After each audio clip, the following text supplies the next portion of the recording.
Il y a toujours un moment dans l'histoire où vous n'existez pas. Une partie de l'histoire impossible à imaginer, inconcevable. Et pourtant tous, que ce soit sur Terre ou dans les cieux, nous y passons. Personne n'est éternel, et personne n'a toujours été là. Seuls les plus fous souhaitent être éternels. Aujourd'hui, amis, je vous demande de vous unir contre nos tyrans. Aujourd'hui, je vous demande de vous tenir derrière moi pour mettre un terme à ceux qui pensent avoir plus de valeur que nous. Aujourd'hui, soulevons-nous contre les dieux et prouvons-leur ce dont nous sommes capables. Je sais que cela peut paraître ironique, surtout venant de moi, mais je le pense sincèrement et mes paroles sont irriguées par une honnêteté irréprochable. Ce n'est pas seulement vous dont il est question, mais d'un système qui nous programme dès notre naissance et nous colle au plus jeune âge l'étiquette de dominant ou de dominé. Ensemble, annihilons les cieux.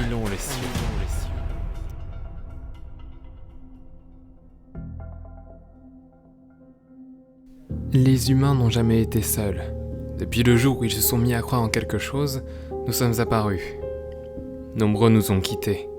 Déméter, Tchernoborg, Odin, Ostara, ces dieux païens qui n'ont hélas pas survécu, écrasés par les grandes religions monothéistes, et elles-mêmes bousculées par d'autres dieux. Plus vous croyez en quelque chose, plus ce dieu est puissant. Ne plus y croire, c'est le tuer. Et Burklank, dieu de l'innovation, de l'art et de l'architecture.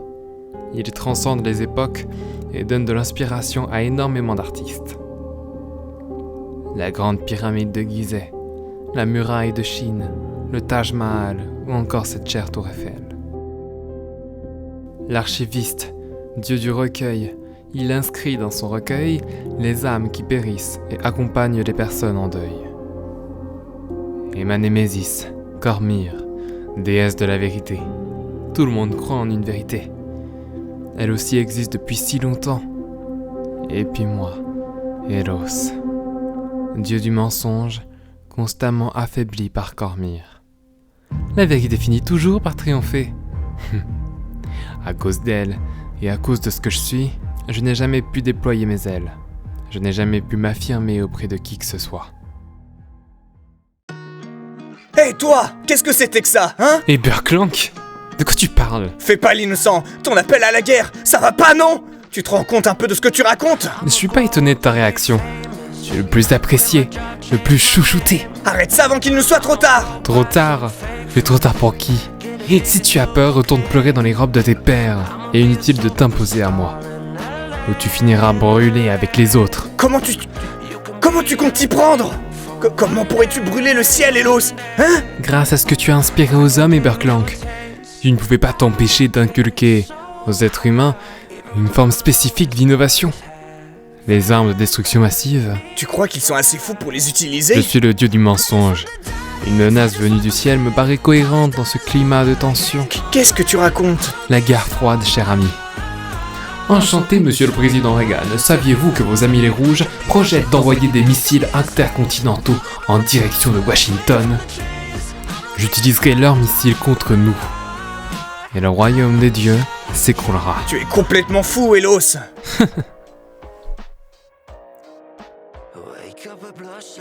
That we could intercept and destroy strategic ballistic missiles before they reached our own soil or that of our allies.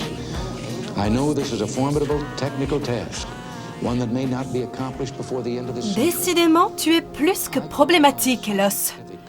La vérité triomphe toujours, oui, sauf si la moitié de la planète vire dans le complotisme. En même temps, comment t'arrêter? Cormyr, je pense avoir trouvé la solution. Vas-y, dis-moi. Des ministères de la vérité, une institution qui te fera briller davantage et amènerait dans l'ombre notre cher Elos. Des ministères de la vérité? Mais où est-ce que tu as vu ça, au juste? 1984, George Orwell. Ça ne te dit rien. Bon, je n'ai pas vraiment lu, mais je pense que l'idée est faisable, non? Je pense que le dieu de l'innovation devrait réfléchir un peu. Installer un ministère de la vérité dans un pays renforcerait davantage les tendances complotistes. Je m'en doutais, oui. Mais toi, qui s'imagine, tu peux me dire si ce que projette Elos est faisable? Comment de simples missiles humains peuvent détruire un royaume divin éternel? Rien n'est éternel, tu devrais le savoir. Tu penses donc qu'il peut y arriver? Les humains n'ont pas conscience de ce qu'il y a au-dessus d'eux. Même en observant le ciel, Mais si un dieu leur dit où viser, notre illusion pourrait se faner. Qu'est-ce qu'attendent nos aînés? Alors c'est vrai, des forces venues du ciel nous menacent. Et oui, Regan, dans quelques jours ils attaqueront. Et si ces missiles ne se terminent pas plus tôt, tout sera complètement terminé. Comment ça? Vous avez une idée de ce qui se tient au-dessus des dieux? De quoi est-ce que vous parlez? Je ne suis pas sûr de comprendre. Regan, mettez-vous à l'abri. Mais qu'est-ce qui se passe?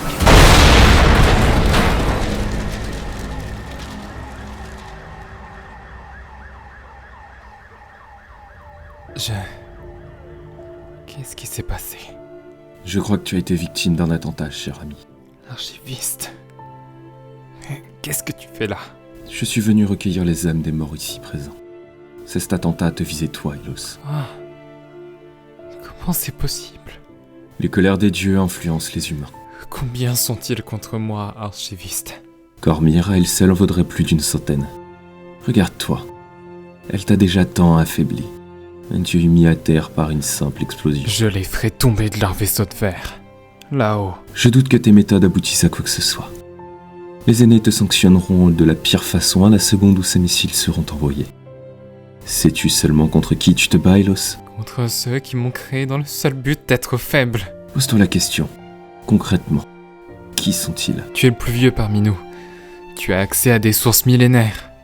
Dis-moi, tu les as déjà rencontrés? Oui. Et toi aussi d'ailleurs. À ton avis, Ilos, de quelle façon crée-t-on un dieu? Quelle importance! Je sais où se trouvent mes créateurs. Dans le royaume des cieux. Je sais contre qui je lutte, et je n'ai peur d'aucune sanction. Contre le temps et l'espace, Ilos. Quoi? Ceux qui sont nés du néant, voilà qui sont tes aînés. Temps et espace.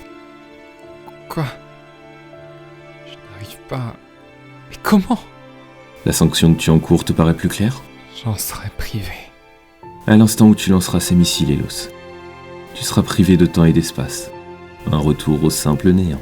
Pourquoi tu me l'as pas dit plus tôt? J'étais curieux de savoir jusqu'où tu serais capable d'aller.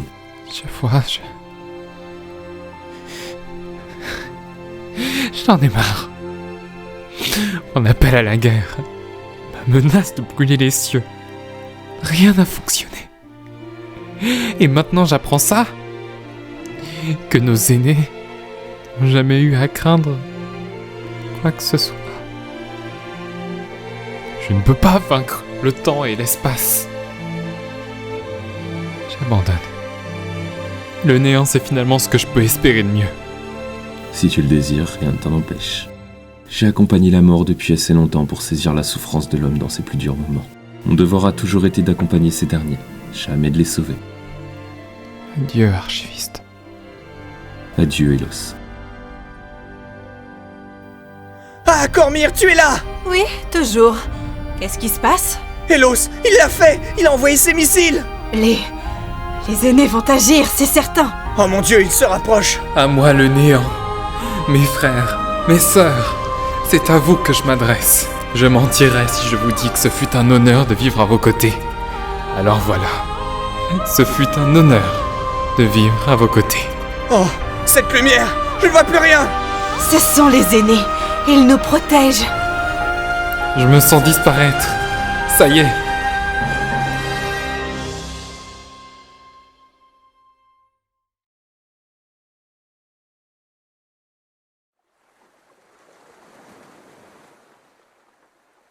Je suis vivant. Je comprends pas. Comment est-ce que je peux être toujours en vie? Relève-toi, idiot. Cormyr? Mais qu'est-ce que tu fais là? Enfin, où est-ce que je suis? Peu importe, regarde le ciel. Pourquoi? Pourquoi y a-t-il autant d'étoiles?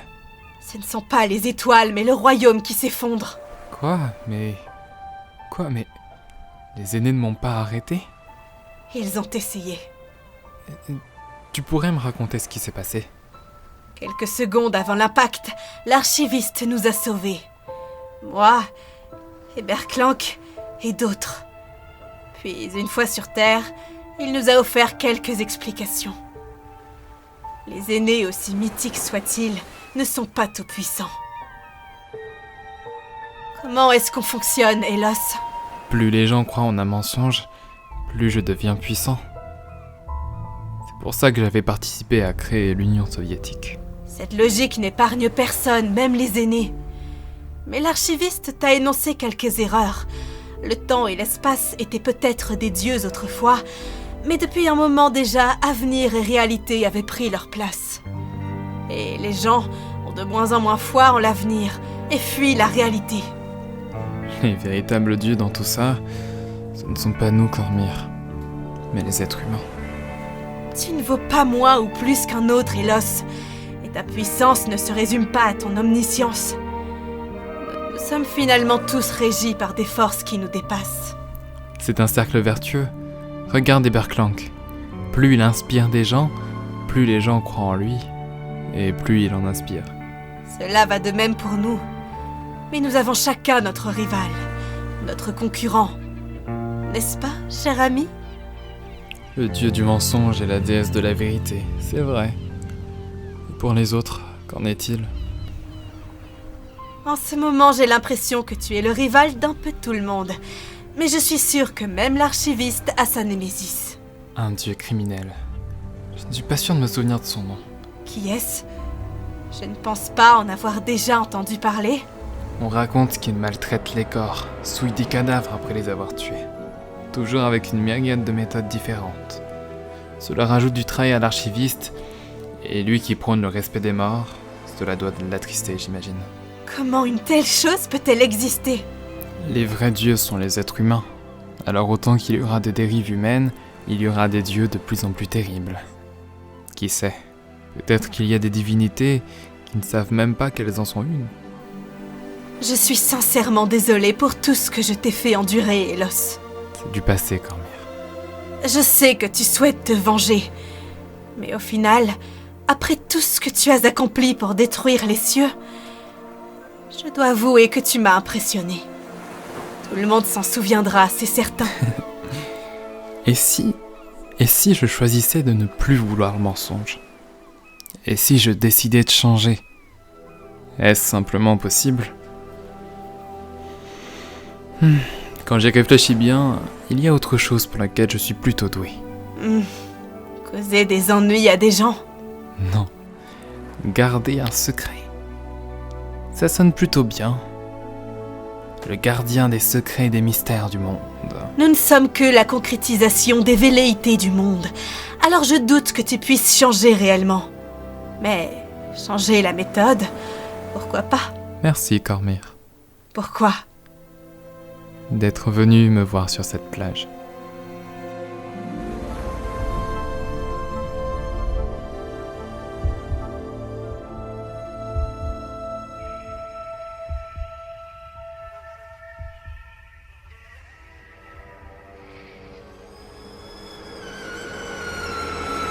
Il y a toujours un moment dans l'histoire où vous n'existez pas. Une partie de l'histoire impossible à imaginer, inconcevable. Et pourtant, que ce soit sur Terre ou dans les cieux, nous y passons tous. Personne n'est éternel et personne n'a toujours été là. Alors prenez conscience que votre passage n'est qu'éphémère, et profitez-en pour changer et évoluer. Nous, les dieux, sommes là pour vous accompagner dans votre vie. Nous veillons sur vous et vous guidons dans vos choix. Nous vous jugeons à votre mort. Et nous vous faisons oublier vos traumatismes. Notre existence est issue de ce dont vous croyez, ce en quoi vous placez votre foi. Alors attention, si vous mettez votre foi en de douteuses solutions, en de morbides desseins, ou des actes plus immondes les uns que les autres, un dieu naîtra alors de vos exécrables souhaits. D'ailleurs, je me souviens de son nom. Ce dieu se nomme Weldon Jack, si mes souvenirs sont bons. Alors, attention.